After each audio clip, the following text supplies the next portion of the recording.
அன்பு தமிழ் உறவுகளுக்கு வணக்கம். அறிவுகட்ட சங்கிகளுக்கும் வணக்கம். எப்பொருள் யார் யார் வாய் கேட்பினும் அப்பொருள் மெய்ப்பொருள் காண்பது அறிவு. எப்பொருள் எத்தன்மைதாயினும் அப்பொருள் மெய்ப்பொருள் காண்பது அறிவு. கண்டென்ட்டுக்குள்ள போறதுக்கு முன்னாடி இந்த ரெண்டு திருக்குறளையும் நல்லா மனசுல பதிய வச்சுக்கோங்க. ஏன்னா இந்த கண்டென்ட்டுக்கு மட்டும் இல்ல, நம்முடைய வாழ்க்கைக்கும் சங்கிகள் சொல்கின்ற கட்டுக்கதையில் இருந்து நம்மை பாதுகாத்துக் கொள்வதற்கும் இந்த திருக்குறள் ரொம்ப முக்கியம். வால்மீகியோ கம்பரோ போகரோ திருவள்ளுவரோ யாரு என்ன சொல்லி இருந்தாலும் சரி, எதில சொல்லி இருந்தாலும் சரி, அதை அப்படியே நம்பி ஏத்துக்காம நம்முடைய பகுத்தறிவை கொண்டு தீர ஆராய்ந்து உண்மையை தெரிஞ்சுக்கணும். சரியா? அண்ணன் மன்னர் மன்னன் வால்மீகி ராமாயணம் என்பது ஆரிய ராமாயணம். அதில் ஆரிய கருத்துக்கள் நிறைய இருக்குன்னு சொன்னாரு. அதுக்கு நம்ம சங்கி ப்ரோ, அதாவது பாலிடாக்ஸ் விக்கி ப்ரோ என்ன சொன்னாருன்னா, வால்மீகி ஒரு தூய தமிழ் பண்டிதர் என்று போகர் சொல்லி இருக்காரு. வால்மீகி தான் சங்க இலக்கியமான புறநானூறில் 358வது பாடலை எழுதி இருக்காரு அப்படிங்கிறாரு. வால்மீகி ராமாயணம் ஆரிய ராமாயணம், அதில் ஆரிய கருத்துக்கள் நிறைய இருக்குன்னு சொன்னா அதுக்கு ஆமா இல்லைன்னு பதில சொல்லாம, சம்பந்தமே இல்லாம போகர் வால்மீகிய தமிழர்னு சொல்லி இருக்கிறாரு, தமிழ் பண்டிதர்னு சொல்லி இருக்கிறாரு, வால்மீகி புறநானூறில் 358வது பாடலை எழுதி இருக்காரு தெரியுமான்னு ஒளரி வச்சிருக்கு இந்த தற்குறி சங்கி. ஏன் விக்கி ப்ரோ, கேட்ட கேள்விக்கு பதில் தெரியலன்னா இப்படித்தான் சம்பந்தமே இல்லாம கண்டதையும் ஒளரிட்டு உங்களுக்கு நீங்களே அறிவாளின்னு நினைச்சுக்குவீங்களா? இதுல முருகன் டிபேட்ல முப்பாட்டன் குரூப்பை ஓட விட்டு நான் தான் ஜெயிச்சேன்னு தற்பெருமை வேற, கோவில் பட வடிவேலு மாதிரி. சம்பந்தமே இல்லாம ஒளரி வச்சிருந்தாலும் அதுக்கும் பதில் சொல்லிடுவோம். போகர் வால்மீகியை தமிழ் பண்டிதர் என்று சொல்லி இருக்காருன்னு ஒரு பாடலை எடுத்து காட்டுறாருல்ல. ஆற்றலுடன் வால்மீகி ராமாயணத்தை அவனிதனில் மாந்தருக்கு செய்திட்டாரே தூய தமிழ் பண்டிதனாம். இந்த பாடல்ல இடையில 2 வரி வரும். அத சொல்ல மறந்துட்டாரா இல்ல சொல்லாம மறைச்சிட்டாரா? அது என்னன்னு நான் சொல்லட்டுமா? விக்கி ப்ரோ எடுத்து காட்டிய இந்த பாடல் போகர் 7000 6ஆம் காண்டம் 5834 மற்றும் 5835 பாடல்கள்ல வருது. அதுவும் போகர் தன்னுடைய சீடரான புலிப்பாணி கிட்ட சித்தர்களோட வயசு மற்றும் சமாதி மார்க்கத்தை பற்றி விளக்கும் பகுதியில் வருது. அந்த முழு பாடல் என்னன்னா, ஆற்றலுடன் வால்மீகி ராமாயணத்தை அவனிதனில் மாந்தருக்கு செய்திட்டாரே, செய்ததொரு வால்மீகி வயது ஏதென்றால் செப்பமுடன் 700 சொச்சமப்பா, தூய தமிழ் பண்டிதனாம் கல்விவானாம் தூய்த்த நல் வகப்பேறு கொண்ட சித்து சமாதி மார்க்கம் கண்டதில்லை. அதாவது ராமாயணம் எழுதிய வால்மீகிக்கு 700 வயசாச்சு, அவர் இன்னைக்கு வரைக்கும் உயிரோடத்தான் இருக்காரு, சமாதி நிலைக்கு போகவே இல்லைன்னு போகர் தன்னுடைய சீடரான புலிப்பாணி கிட்ட விளக்கி சொல்றாரு. வால்மீகிக்கு 700 வயதாகுது என்று சொல்கின்ற போகர் வாழ்ந்த காலகட்டம் என்ன? 16ஆம் நூற்றாண்டு என்று தமிழ் இலக்கிய வரலாற்று ஆய்வாளரான ஐயா மு அருணாச்சலம் தான் எழுதிய தமிழ் இலக்கிய வரலாற்று ஆய்வு 16ஆம் நூற்றாண்டு 2ஆம் பாகத்துல சுட்டி காட்டுறாரு. ஆனா பழனி கோவில் கருவறையோட வடக்கு மற்றும் தெற்கு சுவரில் இருக்கின்ற 8 கல்வெட்டுகளிலேயே மிக பழமையான கல்வெட்டு 13ஆம் நூற்றாண்டில் ஆட்சி செய்து கொண்டிருந்த கோனேரின்மை கொண்டான் வீரபாண்டிய தேவனோட கல்வெட்டு தான்.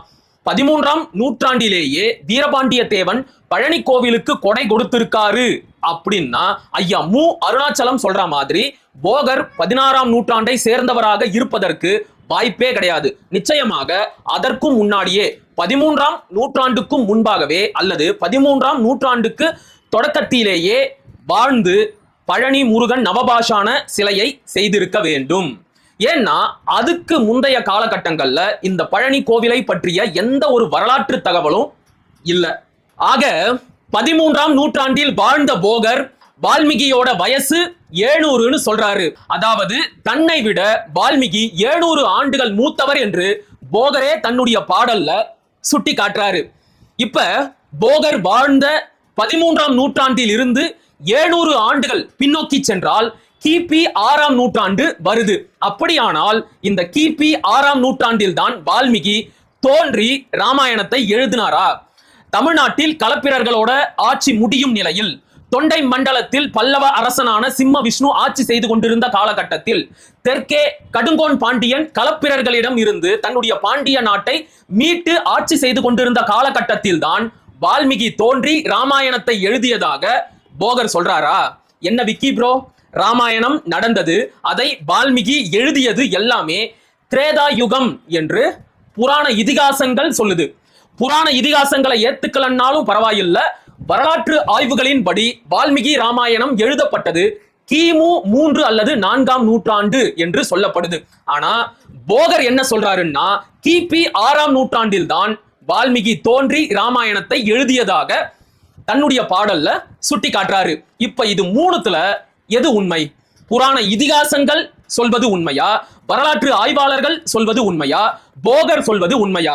நீங்க தான் போகர் எதை சொன்னாலும் அப்படியே ஏத்துக்குவீங்களே, அப்படின்னா இதையும் ஏத்துக்கோங்க. போகர் சொல்ற மாதிரி வால்மீகி ரொம்ப ரொம்ப பிற்காலத்துல கலியுகத்தில் கிபி 6ஆம் நூற்றாண்டில் தோன்றிதான் ராமாயணத்தை எழுதினாரு. இதை அப்படியே ஏத்துக்கிறீங்களா? போகர் சொல்லிவிட்டார் என்பதாலேயே வால்மீகி எப்படி பிற்காலத்தை சேர்ந்தவர் ஆகிவிட மாட்டாரோ, அப்படித்தான் போகர் சொல்லிவிட்டார் என்பதாலேயே வால்மீகி தமிழ் பண்டிதரும் ஆகிவிட மாட்டார். புரியுதா? ஆனா இதுக்குள்ள இன்னொரு பார்வையும் இருக்கு.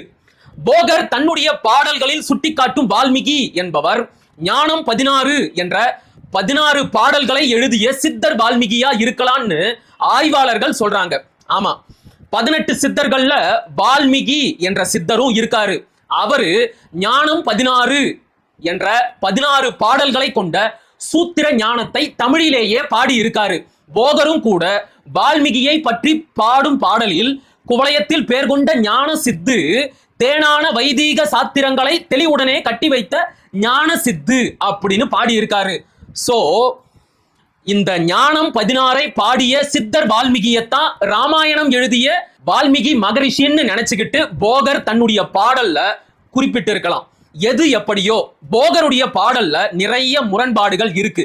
அதை மட்டுமே வச்சுக்கிட்டு வால்மீகியை தமிழ் பண்டிதர் என்றும் சொல்லிவிட முடியாது, அவர் கிபி 6ஆம் நூற்றாண்டை சேர்ந்தவர் என்றும் சொல்லிவிட முடியாது. தெளிவா புரியுதா? சோ விக்கி ப்ரோ, உங்களுடைய அடுத்த உருட்டுக்கு போலாமா? அடுத்ததாக விக்கி காட்டிய ஆதாரம் என்னவென்றால், ராமாயணத்தை எழுதிய வால்மீகி தான் சங்க இலக்கியமான புறநானூற்றில் 358வது பாடலையும் பாடியிருக்கிறார் அப்படிங்கிறது. இது எப்படி இருக்கு தெரியுமா? திருவிழா கூட்டத்துக்கு போயிட்டு பச்சை சட்டை போட்டவன் எல்லாம் ஏன் புருஷன்னு சொன்ன கதையா இருக்கு. விட்டா விக்கின்னு பேர் வச்சவன் எல்லாம் பாலிடாக்ஸ் விக்கின்னு தான் சொல்லுவாரு போல. தற்குறி வெறும் பெயர் ஒற்றுமையை மட்டும் வச்சுக்கிட்டு ராமாயணம் எழுதிய வால்மீகி தான் புறநானூற்று பாடலையும் எழுதினாரு என்று எப்படி சொல்ல முடியும்? அதுக்கு வேற என்ன சான்று இருக்கு? எதையாவது அடிச்சு விடுவோம், அதையெல்லாம் இந்த சங்கி தற்குறிகள் ஆராய்ந்தா பார்க்க போது தேடியா தெரிஞ்சுக்க போறாங்க. எதுவும் கிடையாது. நாம சொல்றதையெல்லாம் அப்படியே கேட்டு நம்பி நமக்கு கமெண்ட் செக்ஷன்ல குபுக் குபுக்குன்னு ஃபயர் விட போறாங்க என்ற திமிரு தெனாவட்டு தானே இப்படி எல்லாம் போய் பேச வைக்குது. சங்ககால புலவர்களை பற்றி தீர ஆராய்ந்து புத்தகம் எழுதிய ஐயா புலவர் க கோவிந்தன் தன்னுடைய சங்க இலக்கிய புலவர் வரிசை பேயனார் முதல் 39 புலவர்கள் என்ற புத்தகத்தில் இந்த புறநானூறு 358வது பாடலை பாடிய சங்க புலவர் வான்மிகியாரை பற்றி என்ன சொல்லி இருக்காரு அப்படின்னா, 1. வடமொழி ராமாயணத்தை எழுதிய வால்மிகியாரும் புறநானூற்று பாடலை பாடிய வான்மிகியாரும் வெவ்வேறானவர்கள். ராமாயணத்தை எழுதிய வால்மீகி மீது கொண்ட பற்றால் புறநானூற்று பாடலை பாடிய வான்மிகியாரின் தாய் தந்தையர் இவருக்கு இந்த பெயரை வைத்திருக்கலாம். சங்க காலத்தில் வடமொழி புலவர்கள் மீது பற்று கொண்ட தமிழ் புலவர்கள் வடமொழி புலவர்களின் பெயரை தங்களுடைய இயற்பெயராக வைத்துக் கொள்ளும் வழக்கம் பரவலாக இருந்தது அப்படிங்கிறாரு. 2. புறநானூற்று பாடலை பாடிய வான்மிகியார் ராமாயணத்தை எழுதிய வால்மிகியாரின் வழி வந்தவராகவும் இருக்கலாம். உறுதியா அப்படித்தான்னு சொல்லல, இப்படியும் இருக்கலாம் அப்படிங்கிறாங்க. 3. சில ஏட்டுச்சுவடிகளில் இந்த புறநானூறு 358வது பாடலை பாடிய வான்மிகியாரின் பெயர் வான்மிகையார் என்று குறிப்பிடப்பட்டிருக்கு. ஒருவேளை இதுதான் சரியான பாடமா இருந்தா மழையை விட மிகவும் வன்மை உடையவர் என்று பொருள் தரும் வகையில் இந்த வான்மிகையார் என்ற பெயர் இவருக்கு வைக்கப்பட்டிருக்கலாம். காலப்போக்கில் ஏட்டை பெயர்த்து எழுதுகின்றவர்களால இந்த வான்மிகையார் என்ற பெயர் வான்மிகியார் என்று திரிந்திருக்கலாம் அப்படின்னு ஐயா புலவர் கா கோவிந்தன் சுட்டி காட்டுறாரு. இப்படி புறநானூற்று பாடலை எழுதிய புலவர் வான்மிகியாரின் பெயரை பற்றி இவ்வளவு ஆய்வுகள் இருக்கு. இது எதையுமே படிக்காம வெறும் பெயர் ஒற்றுமையை மட்டும் வச்சுக்கிட்டு ராமாயணத்தை எழுதிய வால்மீகி தான் புறநானூறு 358வது பாடலை பாடிய வான்மீகி அப்படின்னு உருட்டுது இந்த சங்கி விக்கி. ஆக விக்கி காட்டிய இரண்டாவது ஆதாரமும் டுபாகுரு ஆதாரம். இந்த டுபாகுரு ஆதாரத்தை வச்சுக்கிட்டு தான் அண்ணன் மன்னர் மன்னனை கிண்டல் பண்றாரு. கடைசியா அண்ணன் மன்னர் மன்னன் வால்மீகி ராமாயணம் என்பது உள்நோக்கத்தோடு எழுதப்பட்டது, ராவணனுக்கும் தமிழ்நாட்டுக்கும் இருந்த தொடர்பை துண்டிப்பதற்காகவே எழுதப்பட்டதுதான் இந்த வால்மீகி ராமாயணம் அப்படின்னு சொல்லி இருந்தாரு. அதுக்கு பதில் சொன்ன விக்கி, வால்மீகியின் வாக்கை ஏற்றுதான் கம்பரே கம்ப ராமாயணத்தை எழுதி இருக்கிறாரு, நீ அதையெல்லாம் படிச்சதே இல்லையா தற்குறி அப்படின்னு கேட்டிருந்தாரு. ஆமா, இவரு அப்படியே எல்லாத்தையும் படிச்சு கிழிச்சு அறுத்து தள்ளிட்டாரு. கூமுட்ட அண்ணன் மன்னர் மன்னன் கம்ப ராமாயண ஆய்வு திட்டத்துல வேலை செஞ்சவர். அவருடைய கம்ப ராமாயண ஆய்வு உரை இணையத்துல இருக்கு, தேடி பாரு. வால்மீகியின் வாக்கை ஏற்றுதான் கம்பர் ராமாயணத்தை தமிழில் எழுதினார் அப்படின்னு சொல்றியே, வால்மீகி ராமாயணத்தில் சொல்லப்பட்ட எல்லா செய்திகளையும் கம்பர் தன்னுடைய ராமாயணத்தில் சொல்லி இருக்காரா? இல்லையே. வால்மீகி ராமாயணத்தில் சொல்லப்பட்ட பல செய்திகளை மாற்றித்தான் கம்பர் தன்னுடைய ராமாயணத்தை எழுதியிருக்காரு. இது பற்றி ஆய்வாளர் ப வே மாணிக்க நாயகர் என்பவர் தன்னுடைய கம்பன் புழுகும் வால்மீகி வாய்மையும் என்ற புத்தகத்தில் தெளிவா பட்டியல் போட்டு சொல்லி இருப்பாரு. எந்தெந்த இடத்துல எல்லாம் வால்மீகி ராமாயணத்தில் சொல்லப்பட்ட செய்திகளுக்கு மாறாக கம்ப ராமாயணம் எழுதப்பட்டிருக்கிறது என்பது எல்லாமே அந்த புத்தகத்தில் தெளிவா இருக்கும். அதை வாங்கி படிச்சு பாரு, அப்புறம் தெரியும் வால்மீகியோட வாக்கை அப்படியே ஏற்றுதான் கம்பர் ராமாயணத்தை தமிழில் பாடினாரா அப்படிங்கிறது. அந்த ஸ்டேட்மெண்ட் எந்த அளவிற்கு உண்மை என்பது பாவே மாணிக்க நாயகரோட புத்தகத்தை படிச்சாதான் நமக்கு தெரியும். அடுத்ததா, ராவணனுக்கும் தமிழ்நாட்டுக்கும் இருந்த தொடர்பை வால்மீகி தன்னுடைய ராமாயணத்தின் மூலம் துண்டித்து விட்டார் என்று அண்ணன் மன்னர் மன்னன் சொல்வது ஒரு வகையில உண்மைதான். ஏன்னா வால்மீகி ராமாயணத்தில் ராவணன் ஆண்டதாக சொல்லப்படுகின்ற இலங்கை இன்றைக்கு நாம பார்க்கிற இலங்கை நாடு கிடையாது. இதை பற்றி 1935 டி பரமசிவ ஐயர் என்பவர் தீர ஆராய்ந்து ராமாயணா அண்ட் லங்கா என்ற பெயரில் புத்தகமாக வெளியிட்டார். இந்த புத்தகம் இன்றைக்கு ராமாயண அரசியல் என்ற பெயரில் தமிழில் மொழிபெயர்க்கப்பட்டிருக்கு. டி பரமசிவ ஐயரோட இந்த ஆய்வை அடிப்படையாக வைத்து தமிழ் ஆய்வறிஞர் தமிழ் தேனி ஐயா மயிலை சீனி வெங்கடசாமி அவர்கள் ராவணன் இலங்கை என்ற பெயரில் ஒரு ஆய்வு கட்டுரையும் எழுதியிருக்காரு. இந்த ஆய்வுகளின்படி ராவணன் ஆண்ட இலங்கை என்பது இன்றைக்கு நாம் பார்த்து கொண்டிருக்கின்ற அந்த தீவு நாடு கிடையாது. அந்த இலங்கையானது இந்தியாவிற்குள் மத்திய பிரதேசத்தில் 3 பக்கங்களிலும் ஹீரான் என்ற நதியால் சூழப்பட்ட இந்திரானா மலை உச்சியின் மீது இருக்கிறது அப்படின்னு சொல்றாங்க. அதாவது வால்மீகி ராமாயணத்தின்படி ராவணன் ஆண்ட இலங்கை என்பது இன்றைக்கு நாம் பார்த்து கொண்டிருக்கின்ற இலங்கை நாடும் கிடையாது. ராமன் விந்திய மலையை தாண்டி தெற்கு பக்கம், அதாவது தமிழ்நாட்டுக்கு வந்ததும் கிடையாது. இதத்தான் அண்ணன் மன்னர் மன்னனும் சொன்னாரு. வால்மீகி ராமாயணத்தின் மூலமாக ராவணனுக்கும் தமிழ்நாட்டுக்கும் இருந்த தொடர்பு துண்டிக்கப்பட்டது அப்படின்னு. அப்படின்னா இன்றைக்கு இருக்கின்ற இலங்கை தீவை ராவணன் உண்மையாகவே ஆண்டு இருக்கிறாரா?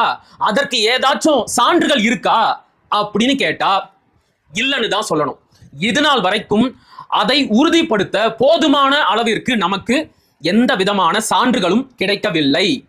ஒரே ஒரு தமிழி கல்வெட்டை தவிர அம்பாறை மாவட்டம் பம்பரகஸ்தலா என்று அழைக்கப்படுகின்ற நாகமலையில் இருக்கின்ற குகையில் ஒரு தமிழி கல்வெட்டு பொறிக்கப்பட்டிருந்துச்சு. அது என்ன சொல்லுதுன்னா, பருமக ராவணஜிதி ஷோக்கிலேன சகச, அதாவது பெருமகன் ராவணன் மகள் ஷோக்கிலியின் குகை என்பது இந்த கல்வெட்டோட பொருள்.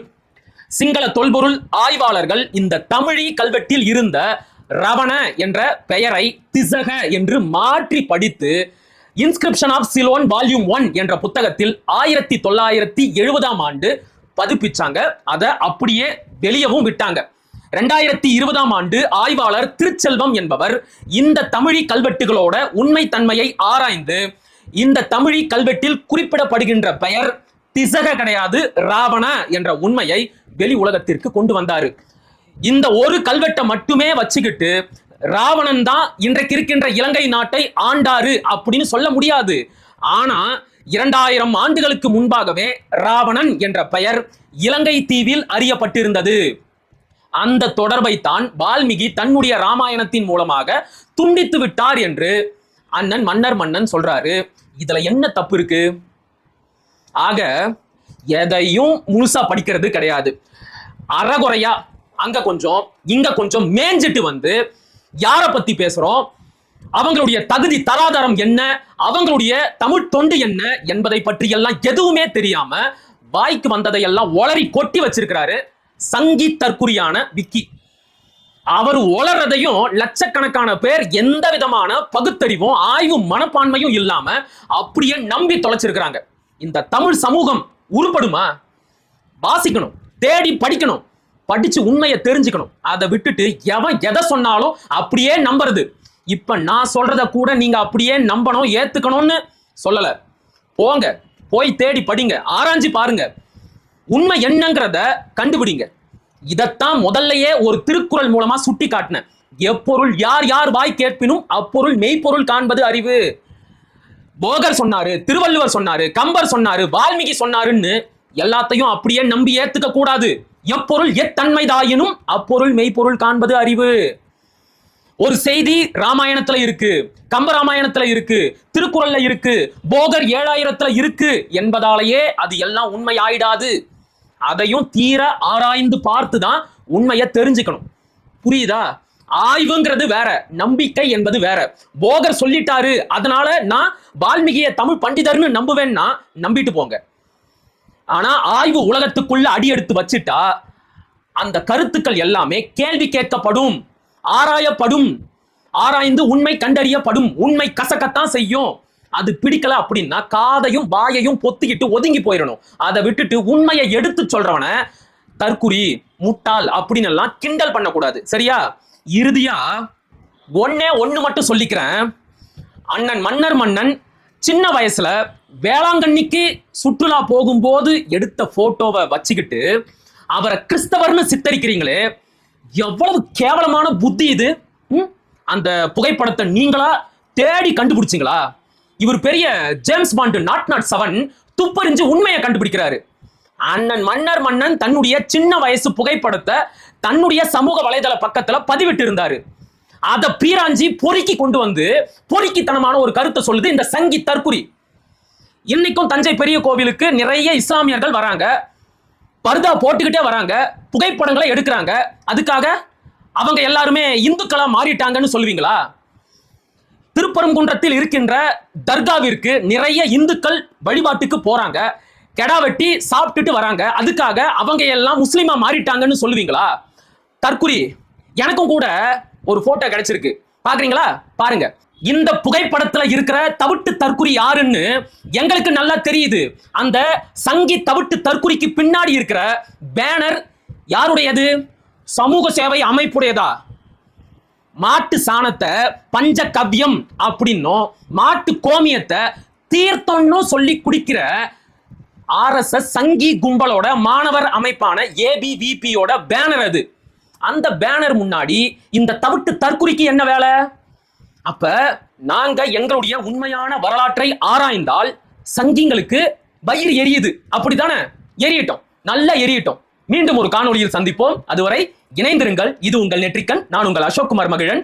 படிப்போம், பகிர்வோம், பயன்பெறுவோம், கற்போம், கற்பிப்போம், களமாடுவோம். தமிழ் வெல்க, தமிழர் வாழ்க, தமிழ்நாடு வளர்க, தமிழ் தேசியம் வளர்க, மலர்க, மலர்க. நன்றி, வணக்கம்.